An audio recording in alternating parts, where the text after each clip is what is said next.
Hey everybody. So, do you recognize this photo? Do you have a feeling that you've been here before? Does it make you feel an emotion that you might not expect? How about this one? Or this one? This is a photo of what is referred to as a liminal space. They've been popping up quite a lot recently, all across the internet, but you might not know exactly what they are or what they're supposed to represent. It seems like the exact idea behind what makes a liminal space liminal is pretty hard to pin down. But today I'm going to be telling you what liminal spaces are, why they make you feel the way they do, and why an individual's memories and experiences have a massive effect on what a liminal space is to them. Let's get right into it.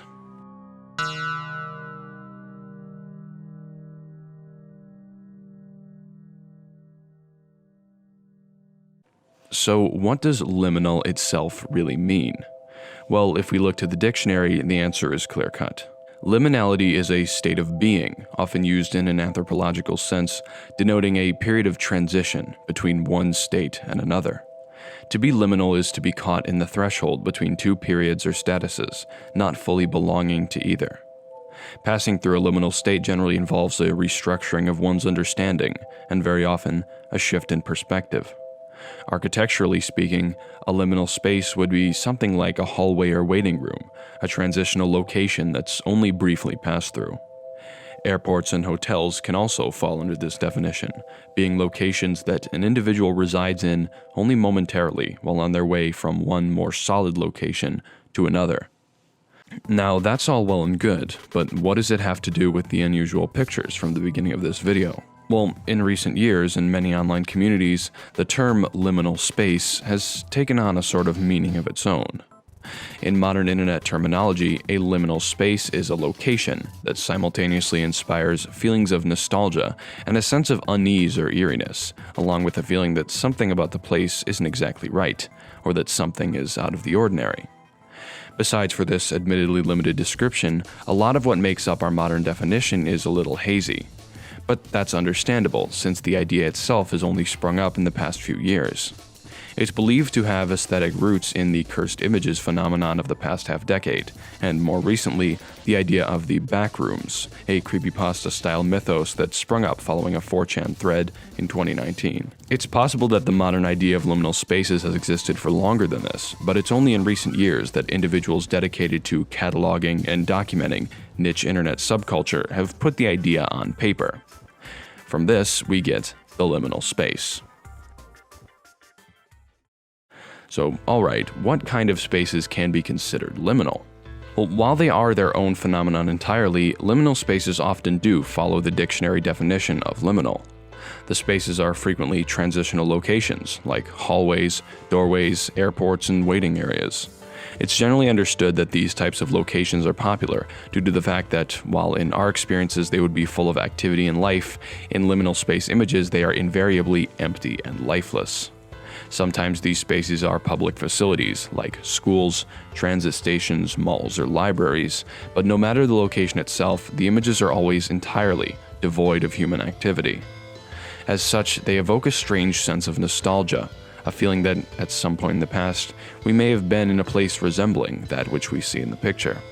After all, we've all been to an airport, school, or mall at some point in the past, and the images are generally generic enough that we can associate them fairly easily with our own memories. But, as mentioned before, liminal spaces always have the additional twist of being desolate, abandoned, or otherwise empty. When compounded with the nostalgic familiarity we may feel, this can cause an uncanny feeling of unease or eeriness. Like with the aforementioned cursed images, this can be a difficult feeling to describe, but it's often surmised simply as a feeling that something is off in one way or another. In some cases, the images can even feel surreal or dreamlike, likely as a result of the same disconnect. But that's a little vague. What exactly is it that makes a liminal space? Well, there are a few general characteristics that can contribute to the overall feel of a liminal space, and each are reasonably common threads throughout these otherwise unrelated images. As mentioned before, liminal spaces are often transitory in nature. Almost without fail, the locations themselves are fairly old, usually appearing to date back to the 80s and 90s at minimum. The rooms, hallways, and thresholds of the liminal space phenomenon are characteristically devoid of activity and life, and on top of this, normal furnishings are often absent as well, contributing to the empty atmosphere. A healthy deal of unusual lighting and high contrast doesn't hurt, and it's another element these spaces share with the archetypal cursed image. On that subject, the images themselves are often taken in low quality with heavy artifacting, indicating a photo taken in the earlier days of digital photography. This gives the images an old feeling, along with a sort of timelessness. But that isn't all. Low resolution can contribute to another hallmark of the liminal space: ambiguity. I touched on this briefly before, but essentially, a lack of immediate details in a liminal space image can help our minds feel that the location is something we've seen before, and low resolutions can help facilitate this effect. It's fairly easy to see this effect in action. For example, this image of a playground feels concrete, exact. It's hard to feel the sense of nostalgia liminal spaces create because it seems the playground is a specific thing that you probably haven't seen in your life. But this image, with its low quality, high contrast, and ambiguous details, makes it easier to trick the mind into thinking that maybe, on some half-remembered childhood night, you may just have visited this very location. Of course, this is obviously not true, but this illusion, combined with the other factors mentioned previously, help to engender the all-important sense of knowing yet not knowing a place that liminal space images seem to produce. Through these methods, a liminal space can even be something from a game or film. They just need to possess some of the same characteristics and evoke the same unique mix of emotions. And that is essentially how liminal spaces work. They play on your own memories, showing you images of rooms and locations that, for all intents and purposes, you could have actually visited or seen in some distant past. Specific enough to be recognizable, but generic enough that your mind has no problem relating them to genuine memories you might have. But as stated before, with an element that catches you off guard or throws off the whole situation. A state of abandonment or disrepair, a complete lack of the activity you might expect, a darkened room where you might expect a bright one. Even the high contrast can enhance this, bringing some facets of the scene into sharp relief while leaving others shrouded in darkness. All in all, they create a sense that this is a place you remember, but that something is not quite the same, and that it likely will never be the same again. But strangely, despite these fairly defining characteristics, it seems the exact criteria for a liminal space are very hard to pin down.